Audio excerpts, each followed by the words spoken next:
What's up, everybody? This is Eric Brown. Welcome back to another episode of the HighExistence podcast. As always, thank you so much for being here. We really appreciate it.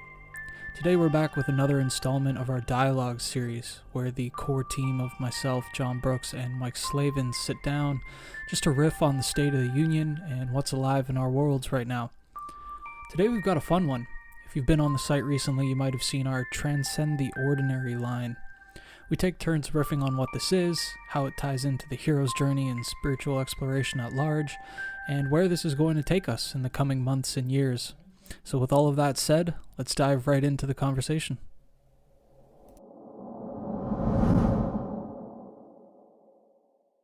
Here we are, back for another HighExistence dialogue. Eric, John, how you guys doing? Really well, actually. Things have been falling into place quite nicely now that I've kind of settled into quarantine life. Though, again, as I mentioned on the first, it's not completely different, but it feels like this forcing function has happened that's dialed in a lot of things. So, yeah, feeling really good. Yeah, and likewise. I feel good. I feel excited.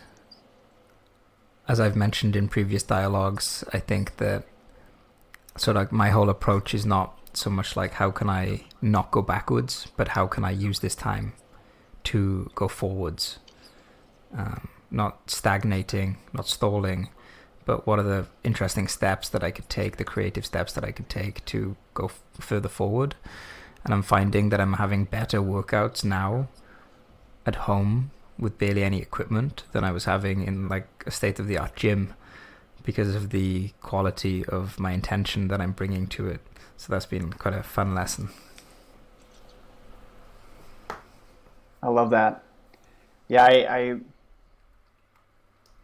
feel resonance with that term forcing function, Eric, because I've just been pretty much at home nonstop, and it's just been so easy to stay on top of these self-care practices that I more easily could get seduced away from if I was, always having things to do out in the world and, going to events and things. But it's just been like daily exercise, cold showers, breath work, meditation, just all this stuff. And it's really helping me to remain grounded amidst it all. Really recommend this guided I.M.M.Y.T.H meditation. We can link to that in the show notes. It's just super easy and it's really helpful if you've never done it before. But yeah. What does your daily routine look like, Mike? I'm just curious. I'm a very sort of agnostic when it comes to routines, actually. So I know there are people who swear by like their morning routines and all these kinds of things. I'm not that kind of person. I'm more of like I know the practices that I like to do, and I do them when I feel moved to do them, within the grand space of the day that I have. Some people like to meticulously plan out their days and things like that. That's never worked for me. But what is consistent and regular in terms of the practices are, like I was mentioning, cold showers, breath work, meditation, exercise, and also social connection, to the best that I can, reaching out to people and making sure they're doing okay. Doing that brings such significance and meaning to my life, to be there for people, to listen, to be that space. So much of the meaning I experience in my life comes from that. So that's definitely a self-care practice in its own right. Yeah, I'm with you on that. I think I'm in the camp of what I call like the checklist method, where I have like a certain amount of things that I want to get done, and my goal is just to check them off when it makes sense, and just try my best. And I don't always succeed, but I just try to get these like 6 things on my list done each day. But yeah, I'm not always able to do the perfect meditate before doing anything else. Sometimes I wake up and I just want to eat.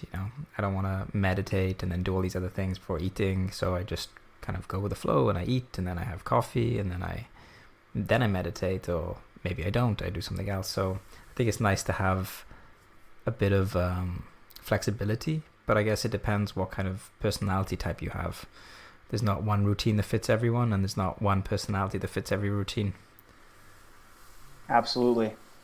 And I notice when I feel a magnetism, like an actual genuine desire to do these things, like I've built this sense of value out of just completing the task itself, not from what long-term benefit I'll get. Say, for instance, exercise. A lot of people exercise because they have this vision of the body that they want to look at, like what they want to look like, or how people will treat them when they look a certain way. I enjoy the sensation, the physical sensation that washes over my body when I'm, being active, lifting some weights and stuff like that. And this isn't, I'm not like a gym rat or anything like that. And this is kind of like a new thing that's been burgeoning in my life. But I'm finding that I'm just satisfied by the task in and of itself. And there's that short-term value focus versus the long-term value. It does have long-term value, but that's not what I'm incentivized by. So I feel that similarly with the breath work and the meditation. I enjoy the experience of doing them. They don't feel like chores. And that's why I can trust that I don't need to have it in this rigid routine where I have to do it at this point in time, or I'm not going to do it. I kind of have to whip myself into doing it. And some people like to have that kind of routine and that consistency. And there is regularity to my life, but nothing, I'm not like a drill instructor with these things. To me, that's sort of counter to the spirit of what they're about. So one thing that is exciting, by the time that you're listening to this, if you go on HighExistence.com, you will see there's been a revamped website design. We've changed the site to make a lot of our content more accessible, because HighExistence has been around for over 10 years. And there's a lot of just rich content that has been put out over the years. And we want, especially during this time where a lot of people they're at home and they want to be diving into the subjects that interest them, we've created some pathways for that. But one of the things I want to ask you guys is, we have the big 3 words when you land on the site: transcend the ordinary, which is the ethos for HighExistence as we're sort of moving into new stages, new chapters, new stories. And I want to ask you guys about what that means to you. What is transcend the ordinary? What does that mean? Why is that relevant? Wow, that's an amazing question. Mm-hmm. The thing that came up immediately for me was, well, okay, what do we mean by ordinary? For me, there's whether it's made conscious or it's kind of an unspoken rule, we kind of have an ordinary state of consciousness that we kind of expect from people, which is basically alert and productive. That's kind of the silo we've put ourselves in.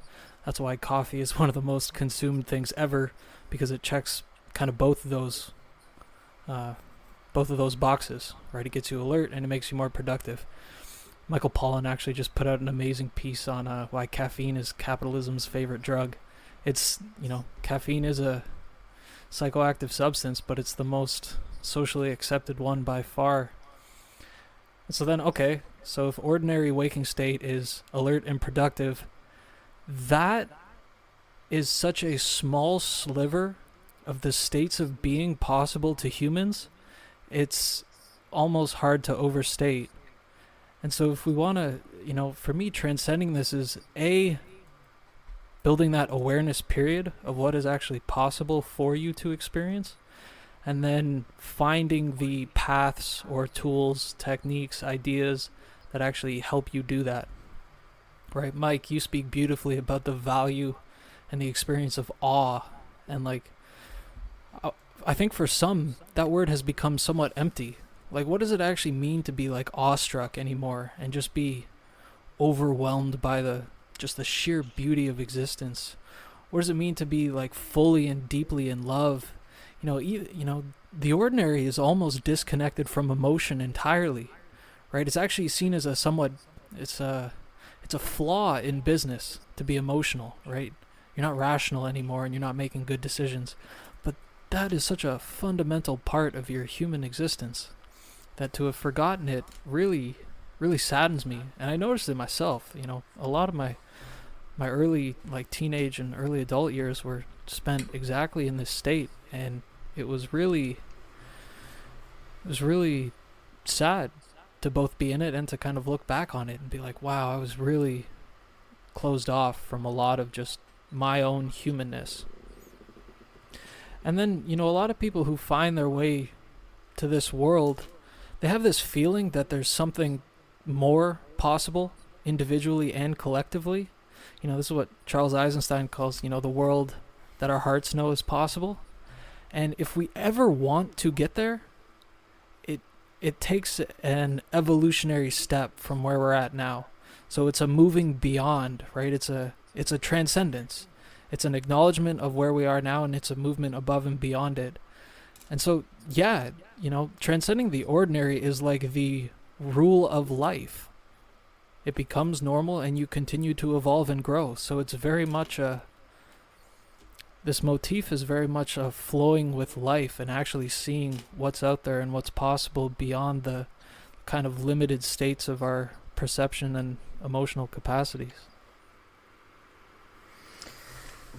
That's a very difficult answer to follow up with. That was an excellent answer, Eric. So much from those just 3 words, and an amazing question too. For me, transcend the ordinary, I first started thinking about it when I was looking at the hero's journey, the classic hero myth archetype. And when you watch like a classic Hollywood movie, any sort of high grossing film like Harry Potter or a Marvel film, when a superhero starts off as an ordinary person, then goes on this adventure, there's a point where they are at first in an ordinary world. If you think of Lord of the Rings, you have Frodo. He's living in an ordinary world. He's sort of like Mr. Nobody, or Bilbo in The Hobbit, or Neo, or in The Matrix. I think his name is Thomas Anderson before he becomes Neo. And there's a moment where there's this inciting incident, this change where they leave the ordinary world and they embark on this journey. Maybe they meet a mentor who kind of pulls them, and there's a choice that they have to make, because it's actually really scary to leave the ordinary world. If you think of Frodo leaving the Shire is a good example. I mean, and going on this quest to destroy this ring in Mordor, how terrifying that must have seemed. Or Neo taking the red pill. Was it the red pill that he took? It was the red pill. Yeah, the blue pill took him back to sleep. These are really scary things, and it's also similar to someone who takes psychedelics or something for the first time. It's like, do you want to see what's inside? Do you want to go there? It's like, oh, I don't know, maybe not. And a lot of people are afraid of psychedelics for this reason. So for me, transcending the ordinary, the interesting part of it is that first leap of faith and the courage that's required to start stepping in the direction outside of the ordinary world. And there's you guys know I'm a big fan of Stoicism, and Epictetus, he was describing what it's like to take on the path of a philosopher. And he said, when you first become a philosopher, people will mock you. You start going around telling people, I'm going to be a philosopher. I'm going to be, a wise human being. People will mock you. If you quit during this phase of being mocked, people will mock you twice as much. if you continue along the path, one day those people will ask you how you became a philosopher, so they could do the same themselves. And this is the classic hero archetype, you know, like when the hero first steps outside of the ordinary world, it's like, who does this person think he is? Who does Peter Parker think he is? Who does Frodo think he is? Who does Thomas Anderson think he is? And then by the end of the journey, after all the trials and tribulations, they've metamorphosized to such an extent that other people come to them as a source of inspiration, and to be led by them and ask them, how did they do what they did? So for me, Transcend the Ordinary is about taking a step, taking a leap of faith, and sort of deciding that you're going to make your own life a movie, the kind of movie that you enjoy. You are going to step into the hero archetype. You are going to imagine what you could be and start taking steps in that direction, regardless of what all the ordinary folk in your village or town or cities or family are telling you. So yeah, that's what it means to me. It's quite a personal thing. It's that first step into the unknown. Beautiful. Yeah, I love listening to both of your answers, and it's really interesting the moment that we're in. It's like we've collectively been thrust into taking that step into the unknown. You know, everyone had developed a sort of sense of normalcy that now is very deeply in question, and a lot of changes are surfing through people's lives, and we're sort of being summoned to answer the call in various ways. You know, or how does this transformation, this change, this tragedy, how does it change the way that we show up in the world? What does it call forth in us? Does it call forth our better qualities, or our qualities of sort of darker character? And that's sort of that's the unfolding. That's the hero's journey. And for me, when I think about Transcend the Ordinary, on one hand, when I think of ordinary, I think of the word jaded. And that to me is like the ordinary relationship to the world that people have. Sort of, there's a malaise, there's a boredom to things. And in transcending the ordinary, you don't necessarily leave it behind. Your perception of it is altered. And this like connects to some of the other language that we're using on the site, about HighExistence being a portal into wisdom and wonder. And wonder to me is a perceptual feat in which that which felt ordinary now suddenly is bedazzling and spectacular and worthy of reverence and awe. And my favorite example is the tree, because there are so many trees all around. Everyone pretty much has access to a tree, and you can see that all trees are very different, you know. But we place them in this category of tree, and so often we relate to it with the category first, not the actual living being that we are in front of.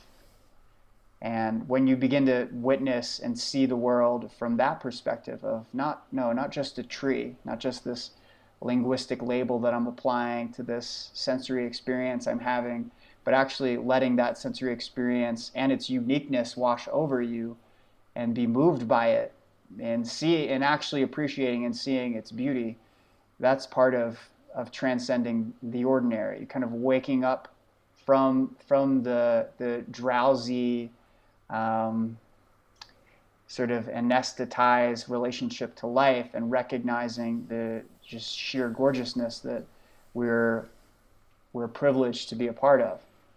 And through that, the wisdom piece is like, the wonder is like a change in perception. And to me, wisdom is a transformation in how we can relate to the world.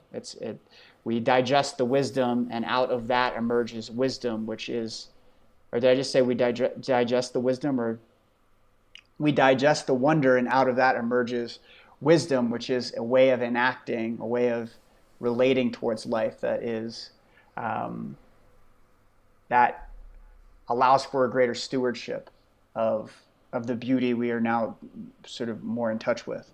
So that's definitely one of the pieces for me. And I also strongly resonate with this whole hero's journey thing. There's this, what do you call it? It's not, I don't know, is it an acronym? Well, it's a series of letters that each of the letters means something to a larger phrase. That's an acronym, right? Yeah, okay. And so it's I M M.Y.T.H. So this might be a way of really digesting part of the hero's journey. We start with I, the identity, the character, the protagonist in the plot. And identity can often be described by the setting that the person is in and their constituent relationships. And that's sort of where things begin. And then suddenly there's something that happens, and there's an absence that is now revealed. There is something in that world that the character was in that was illusory, and now that illusion has been made apparent. And this absence is a beckoning, it's a calling for a mission. And so the protagonist undertakes this mission. They start moving in a direction to resolve this absence that they now feel so poignantly in their life. And upon doing that, they make a mistake. And this is a grave error. And in that process, they come face to face with their own inadequacies and their own shadow and their own darkness. And so almost have to contend with themselves as a villain while they're going about trying to make the world right and fill the absence that they feel is unjustly there. After they've made this mistake, it's not looking good, it's looking bleak, and so they come across a Yoda figure. And that is a mentor that can provide them with a secret, a tool, an insight that they can then use to go back out there and face the trial. And in that trial, bringing on board this newfound power, they emerge into their final heroism, in which there is a transmutation of the absence. The absence, although might be achieved, really it's revealed that the entire journey itself was about going through the process of discovering these mistakes and these shortcomings and bolstering ourselves up against the forces of the world so that we could rise to the occasion. So the real gift is in that journey, not simply in the resolution of the thing that propelled the mission at the outset. So it's identity, absence, mission, mistake, Yoda, trial, hero. And that to me was just a really interesting way of digesting and like seeing how that process unfolds. And this happens with people all the time. You may have experienced the hero's journey in your life already, or you might be right on the cusp of starting a journey in which these kind of dynamics are at play and in sort of mythopoetic form. So, and to kind of wrap that up, another thing that we have on the site is adventure lives everywhere. And you are not some person far distant from an experience of heroism, of meaning and significance. Just because there are so many people in this world, and just because the experiences of cinema seem so outlandishly spectacular and there's so much that's happening, that does not mean that your life itself isn't riddled with significance, and the choices you make actually do matter a great deal. So perhaps right now you're being invited into into that calling a bit more deeply. You know, how it is you can show up in the world, how it is you can support those that are around you, how you can go find the elixir and bring it back to ease the suffering and difficulty of others. I love the I Am M.Y.T.H acronym. That's so powerful, so easy to remember. Going to be thinking about that. I was wondering what the Y would be. It was cool that it was Yoda. You'll meet like Yoda. That's such a big shout out to Yoda as like the ultimate mentor character in movies. The archetypal mentor, right? Yeah. Should we do the rest of the dialogue speaking like Yoda? I think we can do a different Star Wars character each. Like one of us can be like Darth Vader, the other Yoda. Shoddy Jar Jar. Jar Jar is like the most hated character in all of Star Wars. Yeah, dude, he's my hero. I'm not that big of a Star Wars guy. I gotta give a shout out to something that you brought up because I think it's easy to slip over, but it's super important, which is that, and this came up while you were speaking, ordinary is a lens of perception. It's a pair of, much like the rose-colored glasses, you know? You can put on the ordinary glasses and see everything as mundane, and yes, of course, this is the way it's always been. But we kind of fail to ever acknowledge the fact that you can actually, like, change pairs of glasses. It's not forced onto you. Like, I could listen to you talk about trees all day, Mike. I actually love it. It's amazing. And it's such a good example. You know, another one, I can easily sit here and be like, oh, I'm in Canada, Mike's in the States, John's in the UK. I can see your faces in real time. We can blast out this message to millions of people. Like, yeah, of course. Like, yeah, whatever. That's normal. That's the world we live in. And yeah, sure, you can approach it from that frame, but it doesn't have to be. The amount of complexity and generations of innovation that has gone into this act alone is unbelievable. It's actually astounding. Like, the miracle, again, the miracle of a single tree is nuts. And, you know, living in a country where there's really defined seasons, like, you really get that sense. It's like, holy crap, everything around me is alive and miraculous. And the fact that it's here at all is unbelievable. It's amazing. And, you know, that comes with a different pair of glasses.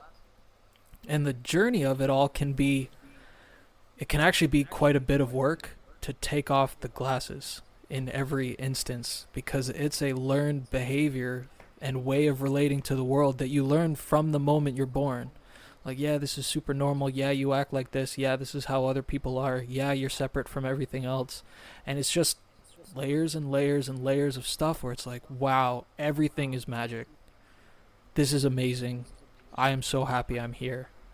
And yeah, it's like, there are different frames that you can put on, and ordinary can be one if you want. Like, if you choose it, cool, that's fine. But there are definitely others, and some of them are quite exciting. Well, why is it that people love to buy these bounded, like, pieces of paper with black squiggles on that basically just describe the world in these poetic, interesting ways, you know, like literature? It's because they get to experience a new lens. They get to try on the perception of the author. Yeah. And I think that's one of the things that you get from good literature is you get a new pair of glasses. You can be like, oh, cool. I wonder how Proust saw this. Okay, I can tap into that now. Or Alan Watts. How would Alan Watts think of this situation? Or like something difficult happens. What would Marcus Aurelius think? And that's one of the cool things is you can use your studies as a way to just acquire new pairs of glasses, new ways of seeing like the world in augmented reality from the perspective of a great mind. One of the things that came up for me, Mike, when you were speaking about wonder. So since we've been locked down in the UK, I'm lucky that I have a decent sized garden, and my father takes good care of the garden. So I've been spending a lot of time in the garden with my son, who's like almost a year and a half, and getting to see how he interacts with the garden. It's just it's you're watching magic unfold before your eyes. So one of the things that he loves to do at the moment is to take little twigs, little sticks, and put them into any kind of hole or crevice or gap in anything that he can find. So he'll take a little twig, he'll find a little gap in a piece of wood, and he'll just like very methodically drop the twig into the hole, see it disappear, be completely captivated by that, and then reach for another twig and do that with his tongue poking out in deep concentration. Twig after twig after twig, 15, 20 minutes goes by.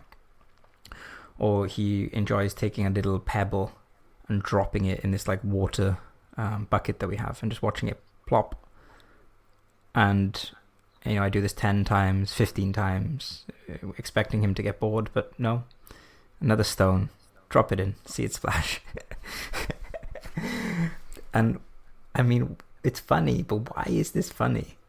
Like, this is actually amazing that you can actually put something in a certain location and it disappears from view. Like, it's kind of hard for me to even wrap my head around how baffling that is, because it seems so ordinary, but it really is baffling. The what is water? Like, I remember when I would bath him and I'd just pour water on him, like from like a cup. From his perspective, there's this ice stream floating in midair that is not solid and that he can put his hand through. It's crazy, what his experience of water is like. The other day I gave him some magnets, and I just saw him playing with magnets on the fridge, and he was baffled how this material was pushing away another material in his hands. And he was just like, what is this? And a magnet is quite incredible, like, when you think about it. Like, there's a piece of metal that you can just put next to another piece of metal and it just sticks to that other piece of metal. And I'm honestly thinking about, like, what can we learn from young babies? Like, how can we turn what they do into almost like a practice? And I'm seriously considering going out into the garden and just giving myself 10 minutes to drop twigs into like a gap in the decking and just trying to tap back into that wonder. I think that would be like a really fun exercise, but you have to give yourself permission to go there, to let go, because otherwise you'll just feel stupid and you'll judge yourself and you'll feel crazy. But like, it's actually kind of crazy to feel crazy that you would be able to enjoy just like dropping a stone into a bucket of water, because it is quite magic from a certain perspective. Mm-hmm. Yeah, that's really great. I think part of the process is just really indulging in our senses rather than being preoccupied with our ideas or notions of what these things mean or what they are. Because we reach a certain age and begin to believe that, well, we've got this life thing figured out, more or less. But something you've seen a million times, you could see in an entirely new way, and now its meaning has been forever transformed to you because of that, and that's an ever-present possibility. And one of the things here I think is relevant is things that are ubiquitous tend to become invisible. Things that are just pretty much spread out over the landscape of experience, that are consistent, very, very consistent, don't grab our attention. The things that are more novel and inconsistent spike into our attention, and then our attention latches onto those things. So that means there's this whole sort of undergirding foundational part of experience that a lot of people don't attend to very much. And this is, if we're able to really begin to relate to some of these things, and this is connected to what you were sharing, Eric, beginning to recognize life as a gift life as a gift just at the outset, like no other sort of requirements or no asterisks. It's just to be alive itself is a privilege, and having that as the foundation and basis of gratitude versus, oh, I need these specific, if these specific things that I want aren't in my life, then I have nothing to feel grateful for. Everyone who is breathing right now has something to be grateful for, that they are a participant in this world. As atrocious and tragic and terrible as things can get, to be alive is a gift. And when you start from that place, then everything else that previously was a requirement becomes a bonus. It becomes a luxury in some ways to have these other things that are really meaningful, to be, to have a relationship, to be surrounded by loved ones, to have the space to write and create art, or to have a reliable means of income, or any of these things that we have or had recently. These are all extra from the perspective of that basis, that foundation of, wow, I am alive. And look at this world. It's so easy to get swept up in the injustices and the ways that life is unfair, and life is unfair. There are plenty of people who are treated in ways that are not okay. And we're all going to have these experiences. Comparing these kinds of tragedies to one another doesn't really help. The real question is, how do we respond to the injustices of life? Do we let them level us and incapacitate our ability to experience beauty? Can we transmute the tragic into beautiful representations of self, and show people how to cross the chasm of pain to find the greener grass? Like, these are all things we can do. They're heroic acts. So yeah, it's finding that foundation, that basis, and then it's like, yeah, I'm in the garden. I don't know about these, oh, that's a lily and that's a tulip and it's all of these things, and having that knowledge, it's like, okay, great, but do you really know the lily? Like that lily? Like, do you know that lily? Maybe not. Maybe you should go hang out with that lily and get to know that lily. Silly. Spot on. Yeah, what came up was existence is complete in and of itself.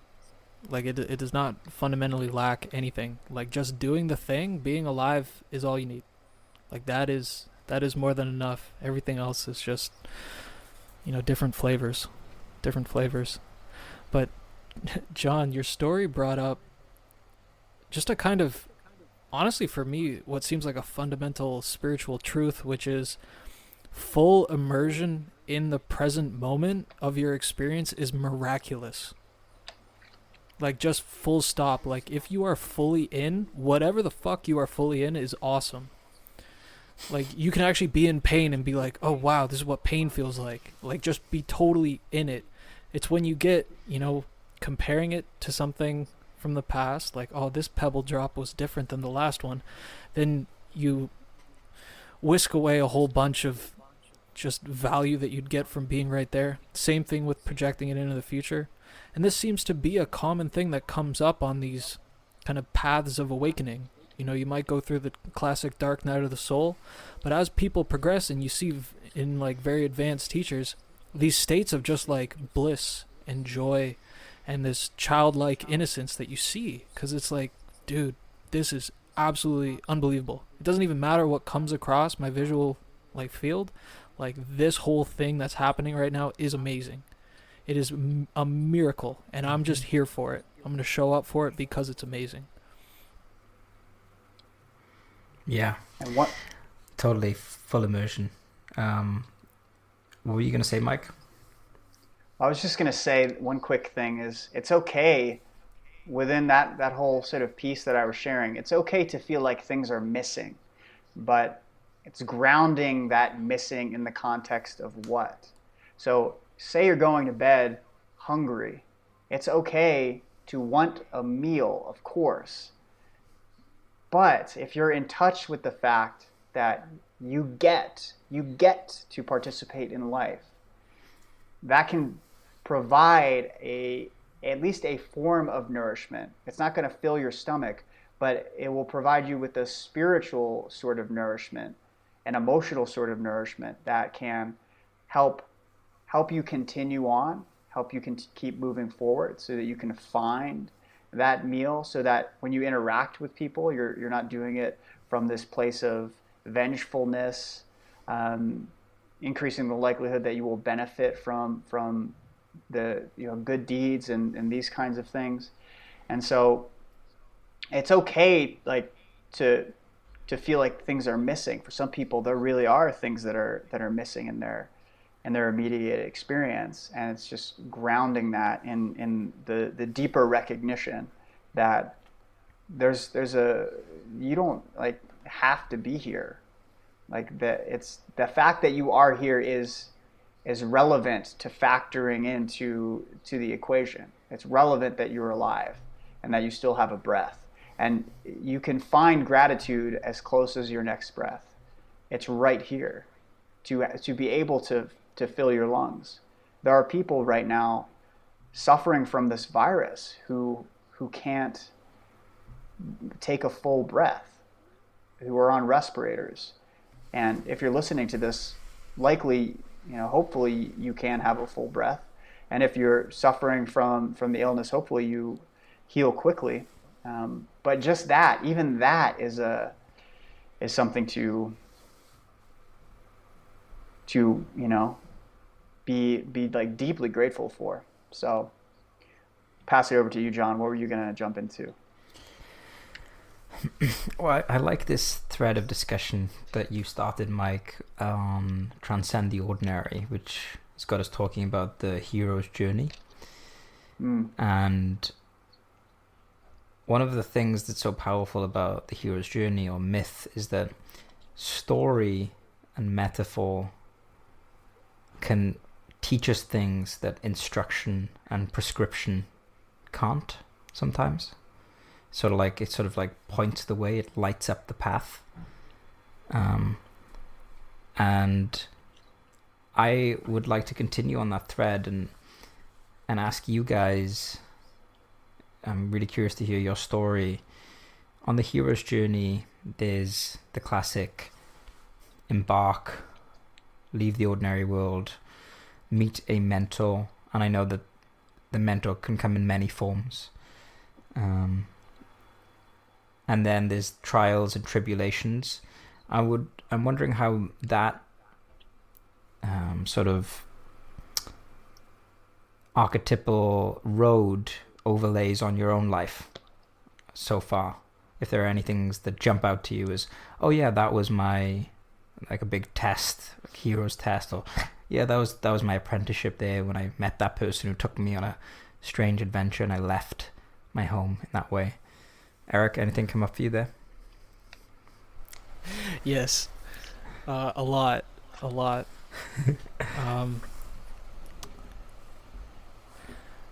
Wow. This is actually something I'm going to be recording a video about, because we've started branching into video now on the nature and the gift of feeling like the black sheep. That's a common phrase that comes up for some people, particularly in adolescence. I don't feel like I belong in this generation. I wish I was born in the 60s. Like, I just don't fit in here. I don't fit in with my family. I don't fit in with anyone. I was right there, for sure. No one understands me. No one sees things the way that I see them. Why are the things that are obvious to me not obvious to anyone else? What the fuck is wrong with me, basically? And I got in this huge, like, downward spiral that was just fueled by that. Isolated myself and, literally just downward spiraled just along that whole vein. And one of the big things that came up was, it's actually unbelievably incredible that you see things that other people don't. It means that you have a world inside of you that you can actually bring out. And, this is how life evolves, right? There's something in you that you then contribute. It becomes more normal, and you lift up existence with your participation and sharing in it. It's not a bad thing that people don't see things the way you do. It's actually amazing. So if you feel like you don't fit in something, don't withdraw from it. Lift everything up to meet that. Because, so many people are armchair commentators now, right? Oh, I could run government way better. I could run this city way better. Everything's all broken. The world economic system is messed up. I see things that they're not doing that are so obvious. Well, it's like, okay, don't withdraw and just criticize. Go build it. Like, go actually do it. So that was a big one. Feeling like a black sheep and kind of the slaying the black sheep dragon, I guess you could call it, to riff on the hero metaphor. But I've actually never shared this before. I felt like I was going insane for a few years in my early 20s, literally like hearing voices, and eventually I gave them names because it was a depersonalization thing. It helped create some kind of cognitive distance so I could get some semblance of a bearing on my reality, and I called them Monk and Pharaoh. Pharaoh was this very like dominating energy, like the Pharaoh motif, like just attack everything, really didn't give a shit about other people's feelings. And then there was Monk. Monk was like really calm, really didn't want to play really any part in the world, just wanted to peace out and go just like sit. And it just felt like they were kind of just steering me. There was like the part of me that wanted to just hang out and be the peaceful hippie. There was a part of me that was in business school and wanted to like take over the world. And it was super conflicting.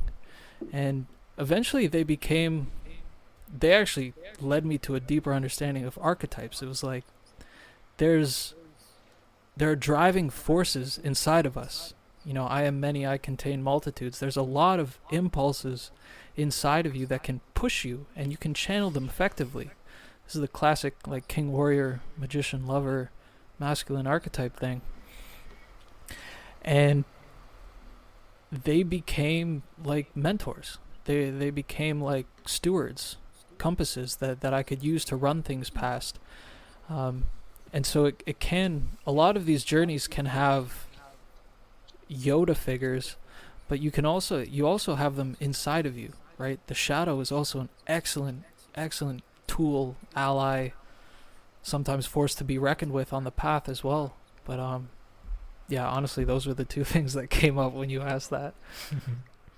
Wow. Oh, that's super interesting. I didn't know that about you. It's funny. I can see both of those parts of you, Monk and Pharaoh, and I mean, it brings up the reality that we're all, assemblies of various sub-personalities that have agendas and incentives and interests and functions. And we try and synthesize those to the best of our ability to be a coherent self, but that's not always what happens, and sometimes that's why we see erratic behavior in certain people, because they're in internal battle with something. And this brings up for me this guy, his name's Zach Stein. He's a philosopher of education, and I was listening to him speak with Daniel Thorson in the I.M.M.Y.T.H podcast, and he was speaking about, in one way we're speaking about this mythological context of us being the protagonist out in the world, and so we are the hero venturing into the context for adventure. And he was describing this sort of perspective where the self is the mythological venue, not just the protagonist or hero. And I think this is really interesting because it kind of brings in some of what you're sharing. The dynamism, the interactions in archetypes within us makes up for the sort of this sort of dance and the dynamic of self-cultivation.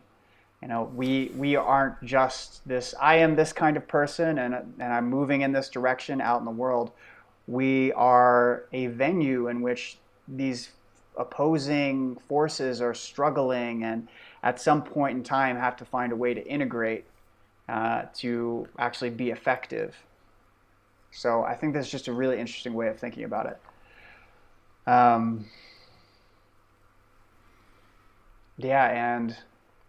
I mean, I could share some of.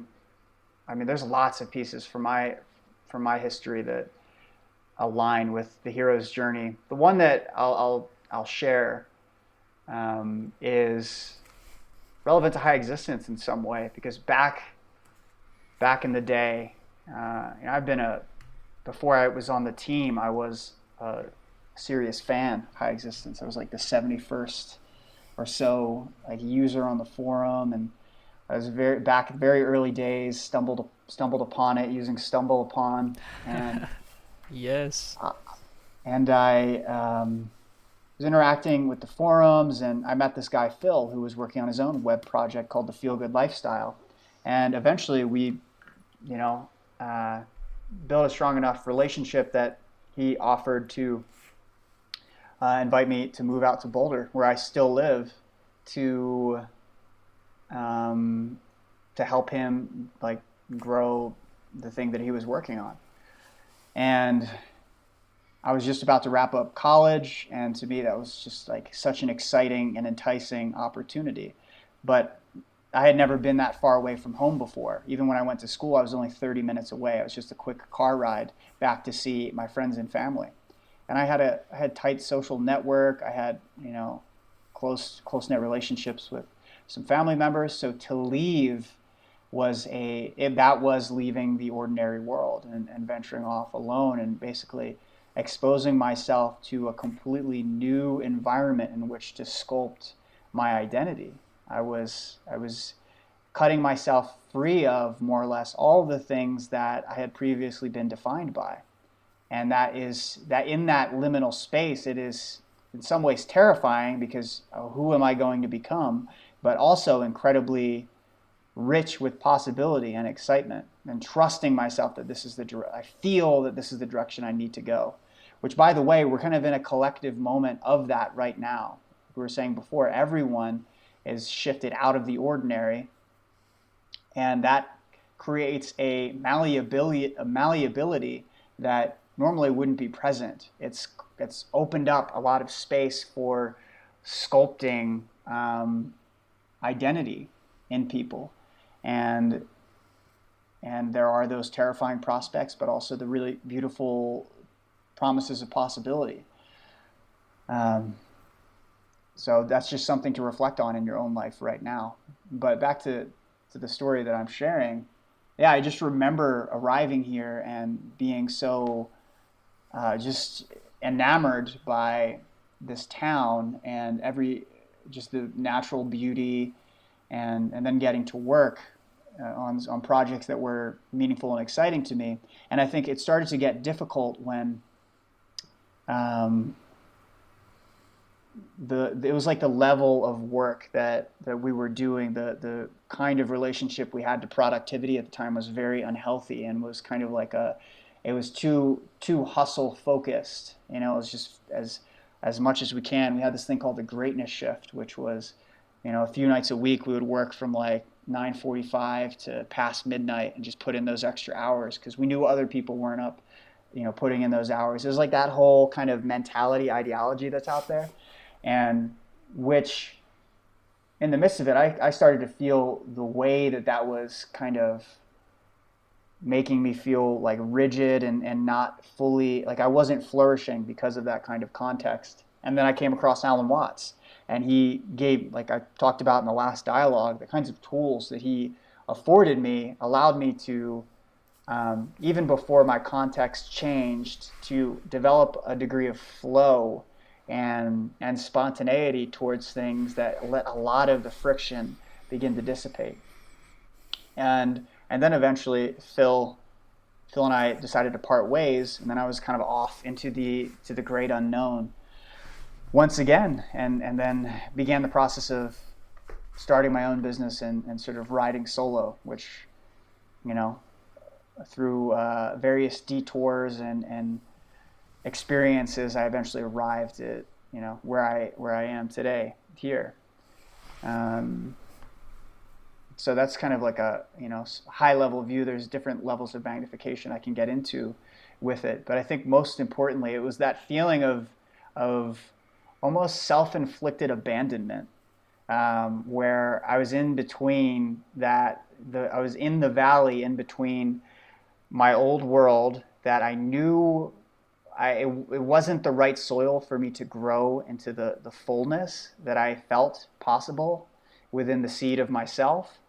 And I had to cross into that valley of basically being a free agent, just kind of wandering in the wilderness to arrive at that place that I now had, you know, relationships and connections and a new world built around me. And that part can be incredibly scary, to navigate and to maintain the self-trust that you're doing the right thing and this is leading somewhere and all those kinds of things. So that's how the hero's journey maps to some of my experience.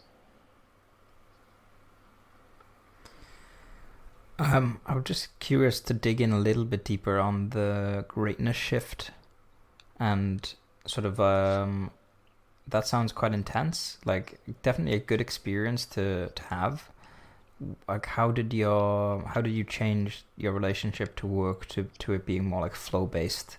Because I'm sure many people listening are used to this idea by people like Gary Vaynerchuk, for example. You know, it's like hustle. Like, you've got to, you know, Gary Vaynerchuk's like, I think his like work hours are like 6 a.m. to 11 p.m. or something every weekday.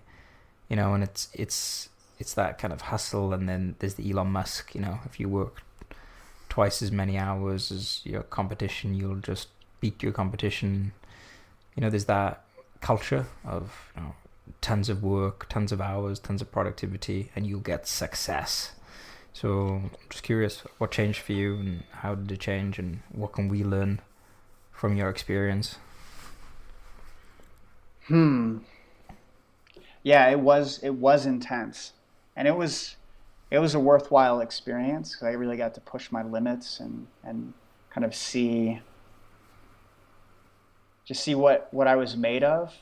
Because Phil came from a sports background, and by the way, you know, we've mutually kind of arrived at like better work relationships. We're going through this process together, but he was, you know, he was in the Olympic trials and all this stuff, so he had a very kind of a disciplined, regimented relationship to performance that was very much, it was like borrowing from the sports perspective. So we kind of brought that kind of flavor and energy to it.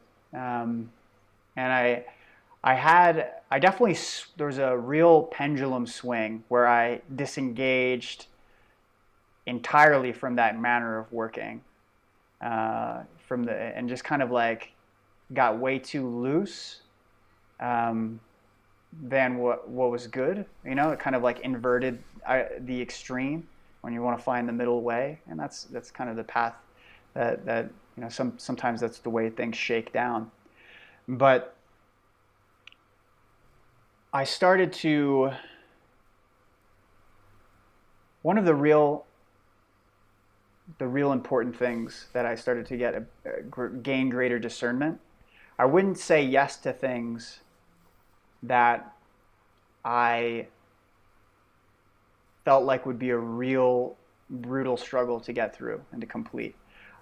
That doesn't mean every project that I would take on was, you know, this amazing, exciting thing, but I could find within myself enough of a magnetism and attraction to the thing that I could show up and perform. So I think there's that resonance and that there has to be an inherent value that goes beyond just the resources in order for me to be able to do the kind of work that feels meaningful. So that's an important foundational piece. And then it's just like my own values and my own standards. Like, I want to feel things are moving forward, but I also understand that pushing myself to burnout is completely counter to everything that we stand for. And so that doesn't work.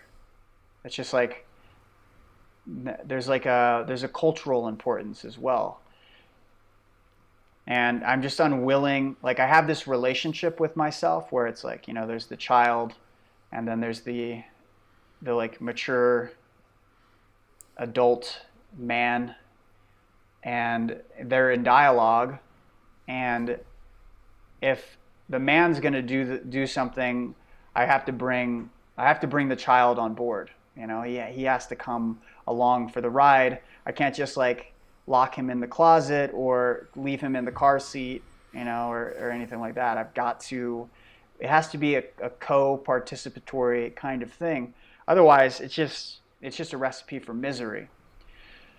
So even if it's a project or a job that was like less exciting, maintaining that like checking in and that relationship and ensuring that I wasn't going overboard was important.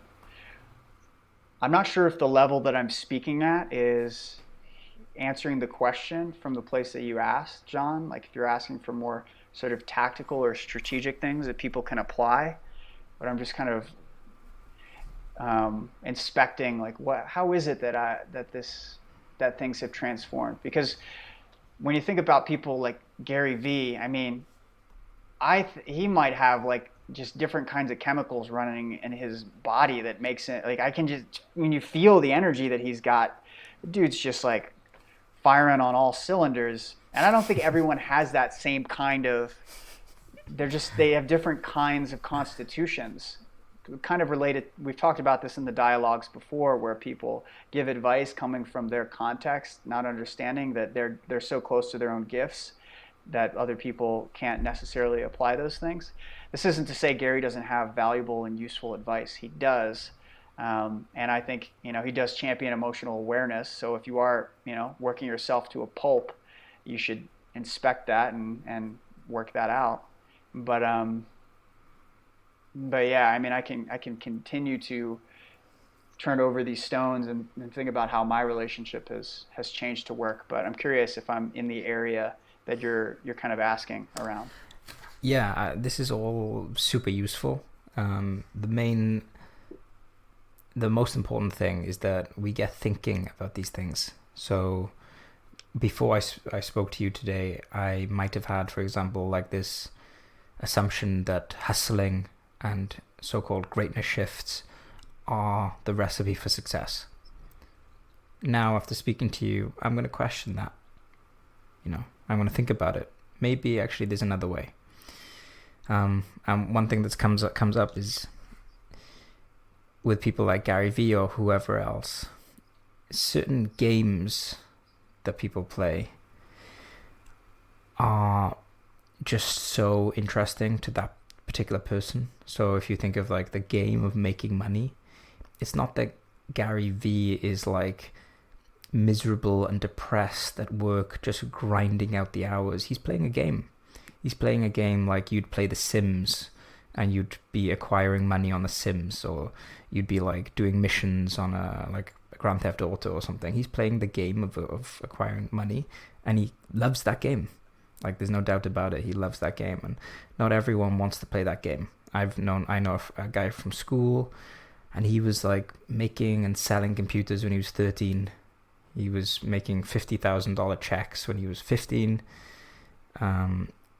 Entrepreneur because he loved that game. It's not so much that, it's not necessarily that he had this crazy, incredible IQ that just allowed money to just be teleported into his life.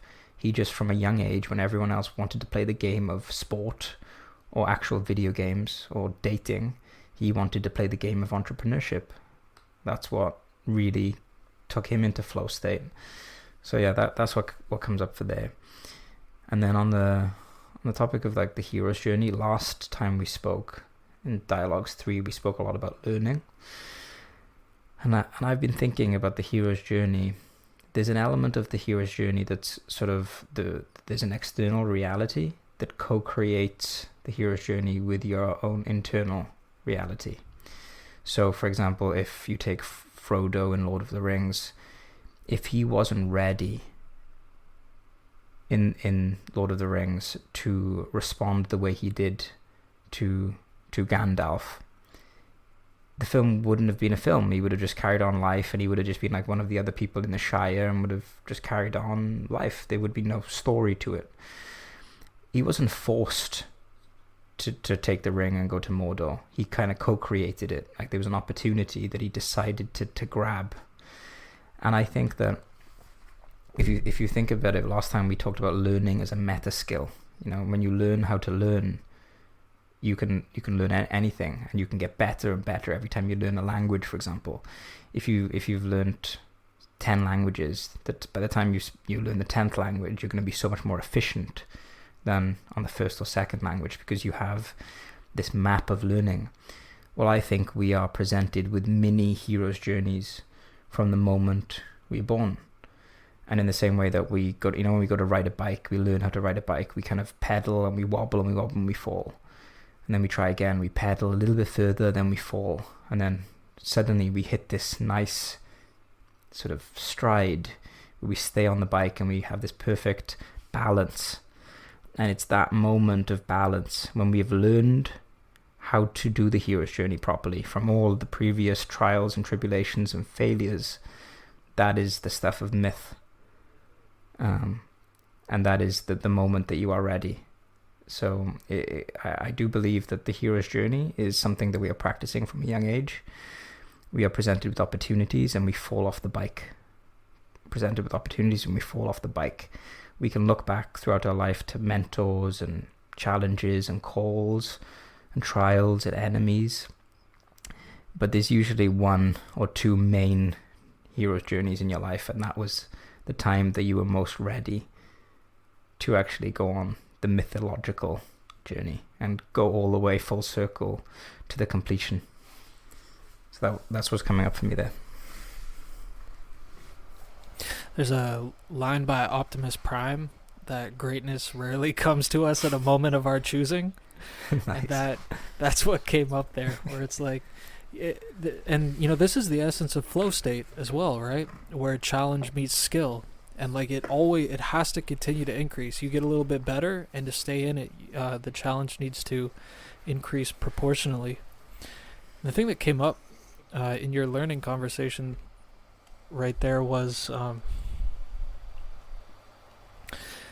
that everything serves a purpose along that path, right? You actually learn, because I agree with your point that you can look back and be like, oh wow, there were a handful of like really pivotal moments there, and if I look back, like they weren't the moments I would have expected. Mm-hmm. Like, a part of it is journey into the underworld. You slay the big dragon. Of course, there's no big dragon that's going to come to you, right, in real life. Or there's no dark rider that arrives on a black horse in the middle of the road and, you have to do battle with him, right? Like, sometimes the tasks we're being called to do aren't that obvious. So it takes a level of just openness where it's like, oh, fuck, maybe it's that conversation I actually finally have to have with my parents. That's the dragon that I need to go slay. But because you're busy looking for like literal, like, I don't know, some crazy person who starts popping off downtown, like, no, it's like sometimes the allies and the mentors and the challenges and the trials, like they actually can be smaller or of a different flavor, but no less important or pivotal on that actual path. Like, it can be, that is the conversation you need to have. That is what you're being summoned to do. Take that action, do that thing. So yeah, just learning that, like, dude, everything is sending you a signal. Like, figure out what it is, and then to your point of riding the bike, eventually you get like, oh, you just came into my life for a reason because I was talking about that topic with that guy 2 weeks ago, and you just brought it up again. Oh, I need to spend more time with you. Or like, hey, whenever you speak, my stomach gets really weird and I don't like it. Like, you can start to notice these signals. We've had some conversations on the retreat, and it was a term that I was given by the team, which is indicated. Something is indicated. It's like often we think our path is like this into the foggy darkness. I can't see. I don't know what action to take. I don't know where to go. But eventually, like a spotlight a couple feet in front of you, something will indicate itself. Like it will just pop up and be like, oh, that's the thing, right? If you're thinking of a place to go on vacation and you see like Costa Rica in your Facebook feed and your friend tells you a week later that they heard some news story about it, it's like, why is that of every possible country in the world coming up? You know, it's indicating itself to you, and that is a great way to like A, learn how to play that game well, and B, how to make really quick progress and continued progress along the path. I love this. Such great distinctions arising, and when we sat down to record this, I didn't think Optimus Prime was going to get a shout out, but I'm glad that he did, and that brings up an interesting question that I want to pose to you guys. And I was thinking about this before the call. It's so interesting how the right moments can show up. But the prime quote was, "Greatness rarely comes at a moment of your choosing." And we're talking a lot about this hero's journey thing, which has a lot to do with interacting with the world. And there is a belief that makes its way around spiritual communities. And this belief is you create your own reality. And I want to ask you guys about this belief. Is it something you believe? Yes. And if so, why? If not, I'm also curious why, or is there added distinction where the belief in and of itself, there's some truth and some falsehood to it, and there's kind of a gray area that needs to be explored. I'm curious what you guys think. That's it. So this is like such a deep topic, and it's amazing. It's a really good question, because you could, like, it's one of those statements that like has in certain moments a lot of utility, a lot of value, like the same as like everything happens for a reason. There are certain moments in your life where that's exactly what you need to hear. Or like David Goggins, he has this like 40% rule, where it's like as a rule of thumb, whenever he gets tired, he tells himself, I'm only 40% along my like fatigue spectrum. There are certain moments where these kind of metaphorical truths, like truths that are useful, even if they're not true. So I think you create your own reality sometimes as a metaphorical truth can be useful, because it stops you from being apathetic and a victim, right? Like there are certain times. The problem I have with it is that you create that part because it puts the person so much in the driver's seat. It's like, do you really create anything? That's another question. Do you create that painting you did? Do you create that novel you wrote? Do you create that good conversation? Am I creating these words now, this conversation? Are you creating it when you speak? It's kind of like, I'm kind of like half letting go, half letting things arise, and then kind of collaborating with reality as it occurs. And then stuff is made, and then, so it's sort of like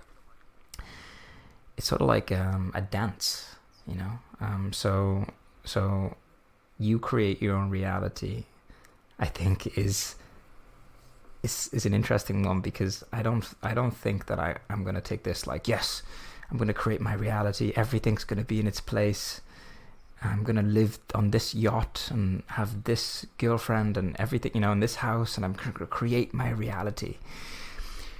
It's more like, okay, I'm waking up today, I feel a little bit depressed in my body. Okay, it's like, okay, so did I create that depression in my body? Well, not really. Okay, but can I do anything about it? Not really either, but maybe I can be okay with me being a bit depressed. So then you kind of zoom out a little bit and you take like this like meta view. So in that sense, I'm dancing with reality as it is and sort of influencing and playing with it. Sort of like, the great artists, they had limited color palettes. Like Rembrandt, for example, had like white, black, red and yellow. He painted most of his paintings with a limited set of colors, and out of those limited colors he painted all of his masterpieces. And life can often give us these limited tools to play around with. We don't necessarily create the paints that we use, but we can play around with the tools that we have to influence our reality. So it's kind of like, I'm seeing it like it has utility, but it also has a trap, like nearly anything in the spiritual space. It has a utility, but it also has a trap. Oh man, this is the Pandora's box, man. I felt my whole body like light up when you asked that question, just because it's actually been super present recently, and it's something I'm like still chewing on in many ways.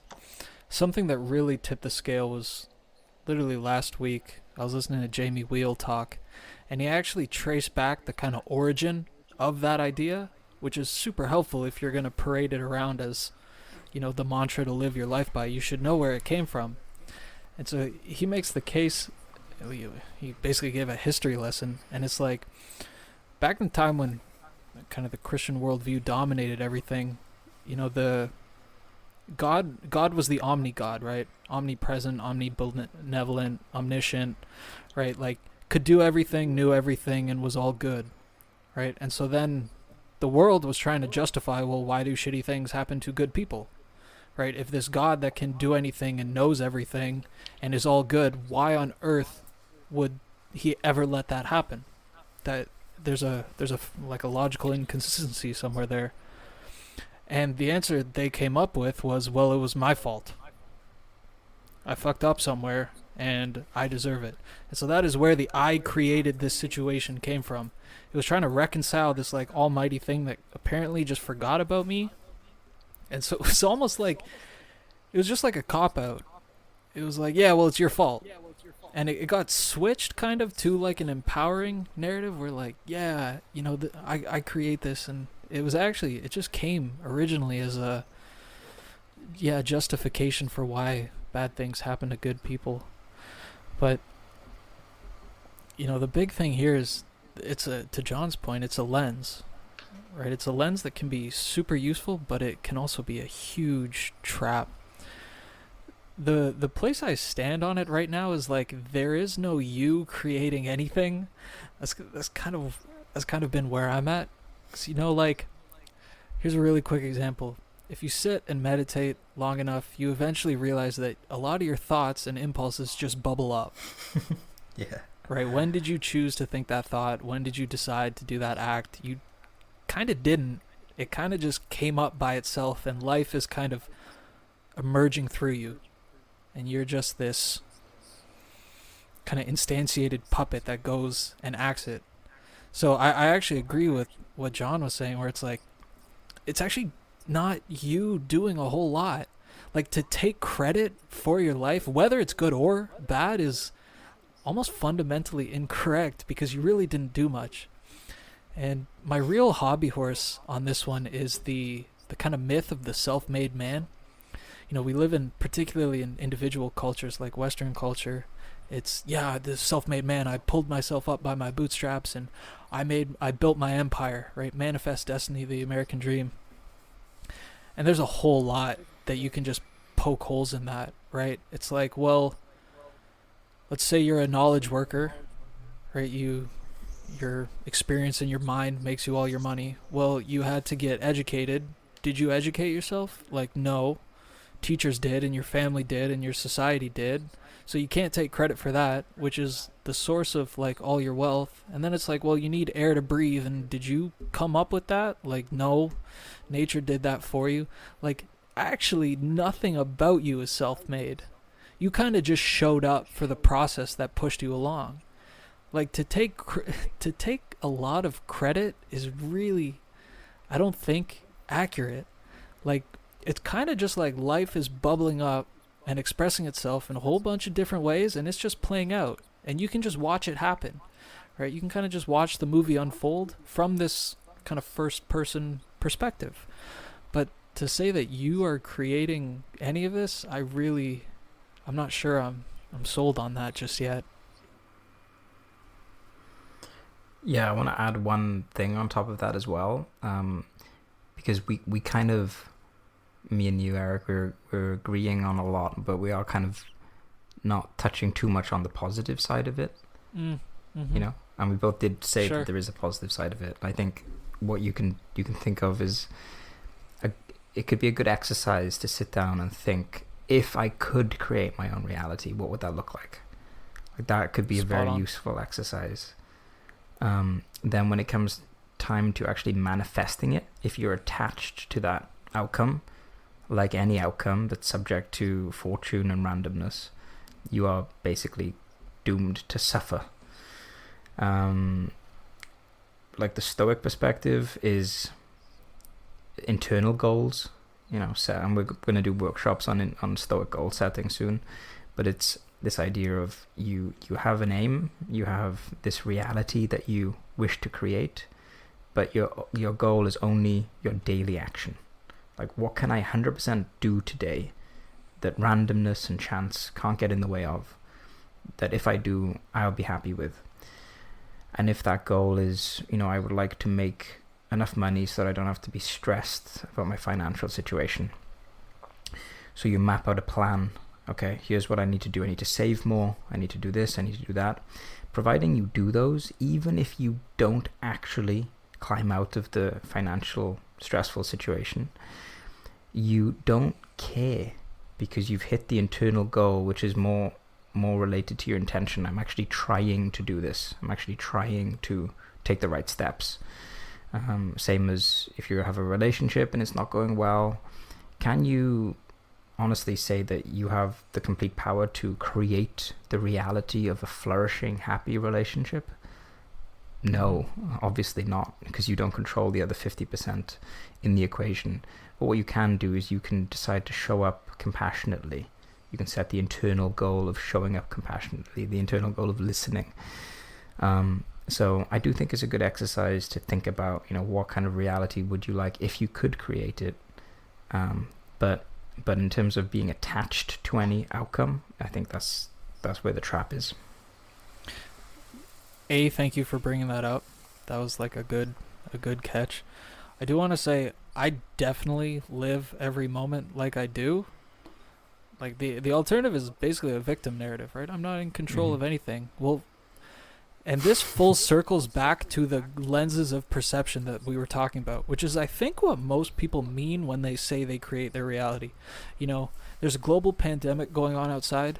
I can choose whether that is a catastrophe or an amazing opportunity for me, because I'm now in like this incubation period in my room, and I could reinvent myself totally. Totally different realities, actually. Same kind of external dynamic, right? I flipped the lens that I was wearing, and my whole reality shifted. In that way, you can very, seriously create whatever reality you want, because it's the frame and the lens and the lenses and how you choose to actually just perceive the things going on in front of you. And, I think all of us here I certainly am, a huge fan of the idea of, lifestyle design. Design the life that you want to have. Figure it out very specifically. How do you want to feel? What work do you want to do? What kind of people do you want to hang out? Figure out where you're at now and figure out the path to get there. I love that. But I think my initial statement was on the background of, well, when I was figuring that out, I don't know, that kind of just came through me. I didn't really force any of it. The number I picked for salary was arbitrary. The people just, I don't know, it seemed cool, right? Those things I don't feel like I'm actually choosing, but definitely, yeah, I act like it every moment. Really glad I asked this question. There's one of my roommates likes The Simpsons, and I haven't watched The Simpsons in years, but he had this episode on where someone was like, I believe I create my own reality. And then one of the other characters kicked this character off the cliff. And then as he was falling was like, I must have decided I wanted this. And that kind of, for me, kind of speaks to some of the flaws in that thinking. It's like, Mm-hmm. and I think some of what you were just sharing, Eric, to the extent what what someone means is that they can work to transform their perceptions such that they are capable of making more effective choices in the world. And if that's what you mean by create your own reality, Mm-hmm. okay, I can get behind that. But I've seen people say, we all collectively decided to have this pandemic. It's like what our souls want. And it's like, okay, now you're starting to lose me. Now it just feels like you're trying to rationalize. It's like rather than moving through the tragedy, it's like already kind of putting a frame on it that is um, premature. You know, the idea that, and I don't even know how that works. Like, what's the mechanism for that? For us all collectively deciding to have a pandemic to support our ascension or whatever you want to say. You know, like how does that? Is it is it a sole democracy and then majority? Like, Mm-hmm. nobody ever discusses like like how does that clearly work or unfold? It doesn't. So there's something that I have a disdain for that kind of stuff, and other things where, you know, if that's like, think about the like childhood cancer cases. Mm-hmm. It's like their soul wanted that. When people like Yeah. they came in, their soul called that in. It's like I'm sorry, you're now like clutching the clutching to the spiritual ideology, that belief is is is like causing that person who would say that to become callous and frankly an asshole. It's like, what are you talking about? Like It's the hammer and nail thing. what is choice then? If these choices Mm-hmm. we made aren't like, they're just like, oh yeah, you soul contracts. You made it before you got here. These were choices you already made. So I don't know. So I resonate with the piece that you're talking about, the spontaneousness, this like this upsurge, this flowing, like bubbling up of whatever it is that is our experience of self. And I feel that, I feel in touch with that, and I think my choice comes in the stewardship of those Mm-hmm. things. So there's an infinite number of choices available to me at a given moment. The spontaneity constrains that choice to Mm-hmm. certain aspects that are present, and I can feel the stewardship, which is, you know, there's certain gravity to things, to choices. Like I might be conditioned to make one choice, but I still have, I can feel it, where even if this thing has a pull or a gravity, I can make the other choice.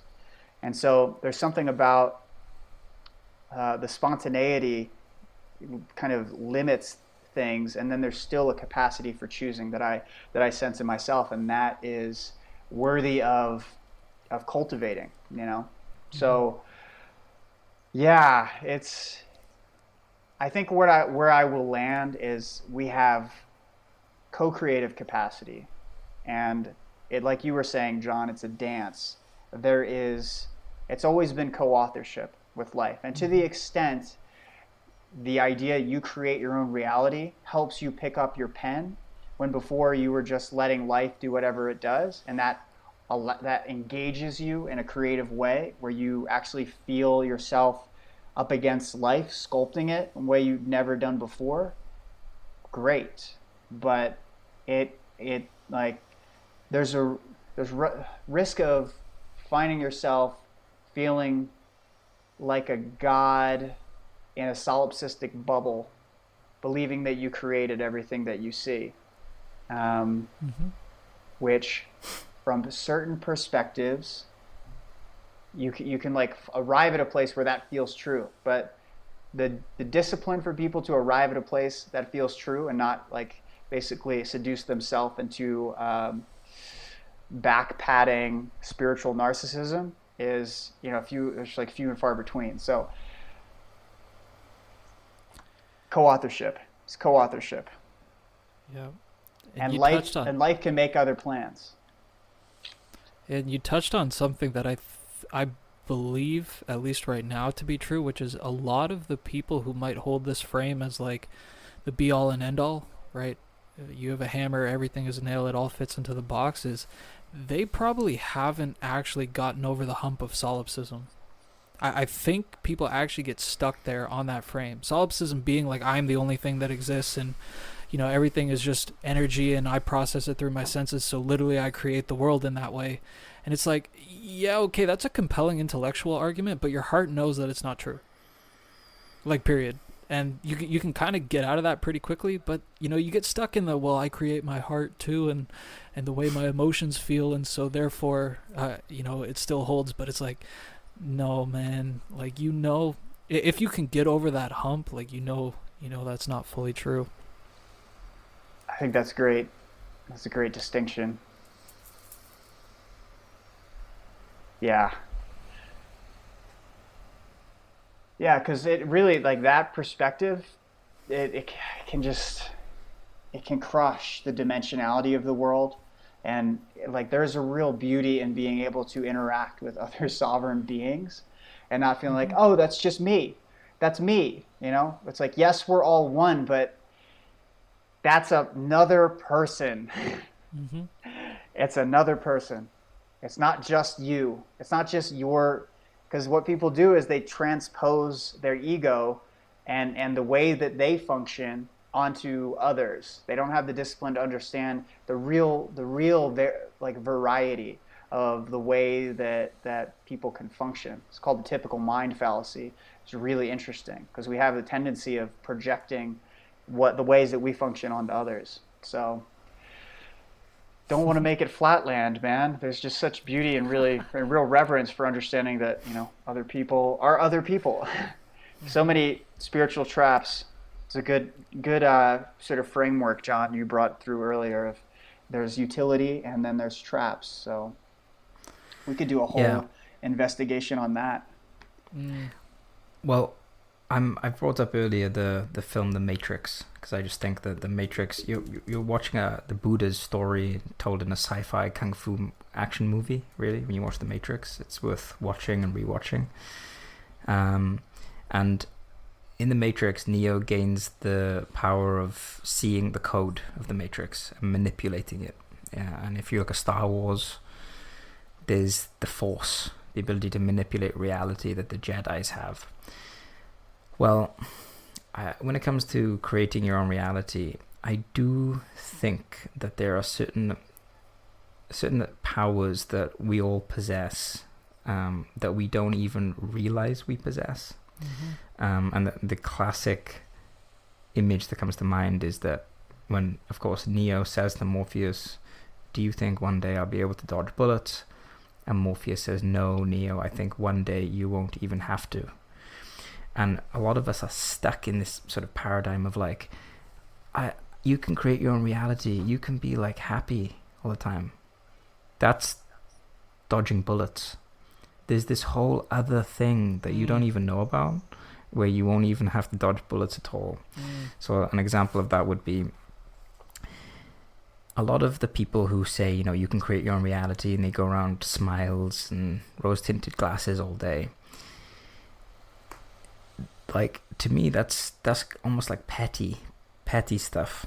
Like, if you think really big, like the craziest vision you can even imagine, if you apply yourself with disciplined action, you could potentially get there. Like, if I say to you, do you think that you could have a conversation with Elon Musk within the next 6 months? It's like, what? Hang on a second. Like, I didn't even think of that as being something that I would even try. But actually, that would be cool. It's like, okay, what steps would you take to get there? I actually think there's a good chance you could do that. Mm-hmm.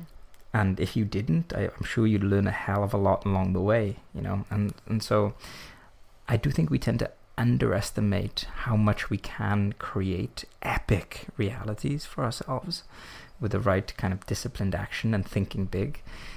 And we tend to overestimate the importance of creating our own realities in this kind of trivial, petty, day by day, like like don't let that negativity near me, bro, kind of way, So yeah, I do think there is something really cool about thinking big that I just wanted to highlight. Something really, really cool about that.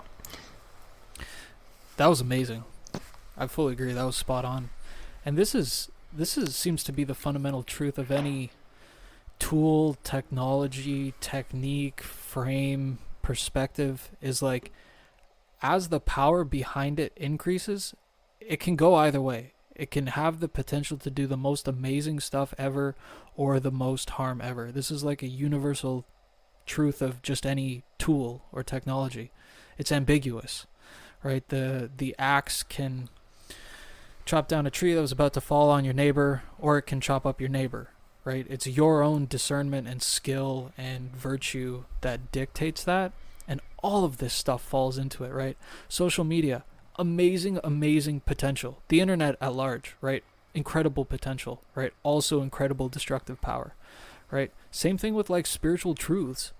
And like you see these memes online of like, yeah, red pilling everyone and we just need to like shatter all these illusions. And it's like, well, that's very dangerous, right? To hit people with stuff that they're not ready for can actually destabilize a lot of people and end up hurting them more. So we do come back to this skillful discernment, and this is why the warrior archetype gets brought up. You see the spiritual warrior all the time because there is a level of discipline and discernment and clarity of thought and strength of character that has to be wielded with this stuff.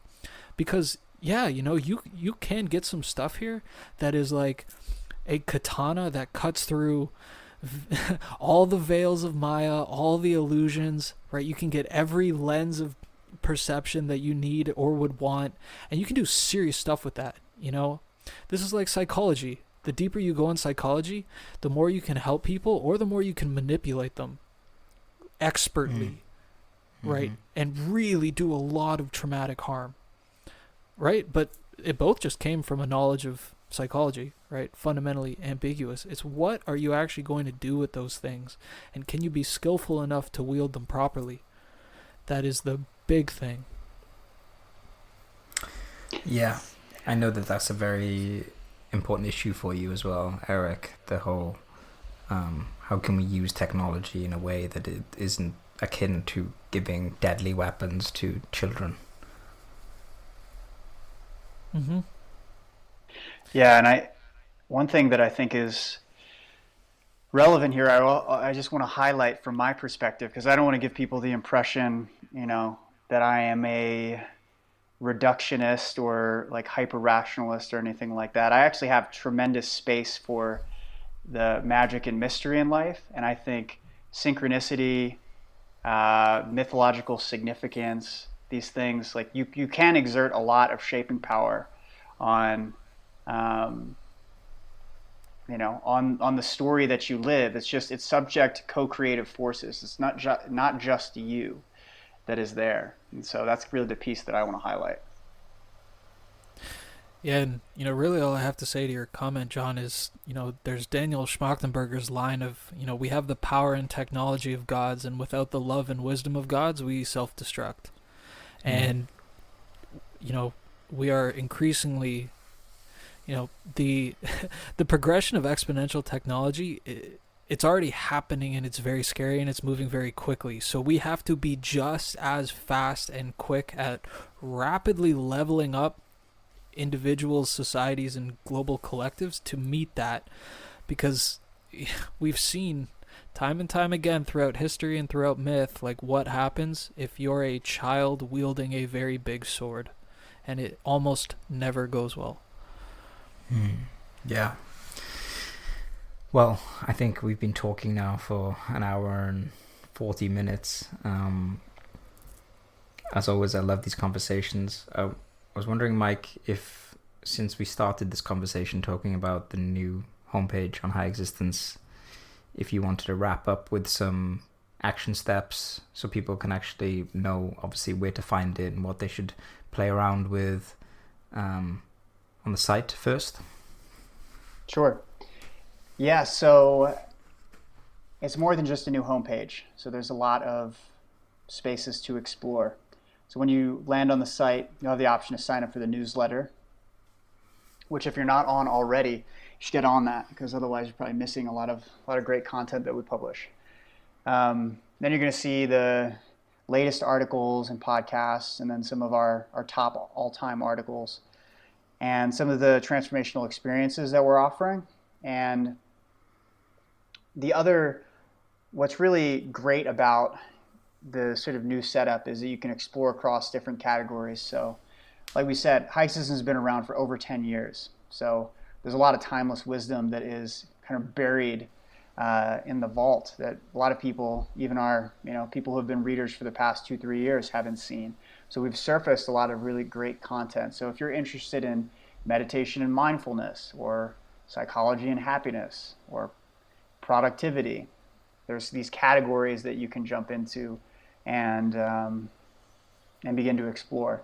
Or if you just want to randomize the sort of treasure trove of articles and just see a random set and keep pressing the random button, that's an option as well. We've got that functionality that's built in. So awesome. And I'd also suggest checking out, there's a dedicated podcast page now. You can see all the past episodes. And since you're listening to this, would highly encourage you to scroll all the way to the bottom of that page, and you can click a button. It'll help you leave a review. When you leave reviews, it helps us sort of rise in the rankings, and more people will be able to hear these things and benefit from them. So if you do appreciate the stuff that we're covering, these dialogues that we have, the guests we have on the podcast, would love your support with a review. And yeah, we're just deeply grateful to have the opportunity to have these conversations and make a difference, even in some small ways. Awesome. All right, guys. Well, we could keep going forever, but we need to practice some moderation, hold back, and save some of our thoughts for the next HighExistence dialogues. So until next time. Thank you so much for being here with us. It really means a lot. You're making the world a better place just by showing up and being here. So a quick acknowledgement on that. If you want to continue doing this great work, you can take a really simple action right now by leaving a rating or a review on the podcast, or just sharing it with someone you love. It goes a long way to spreading good messages out into the ocean of consciousness that we find ourselves in. And we will see you again soon for the next installment of the HighExistence podcast.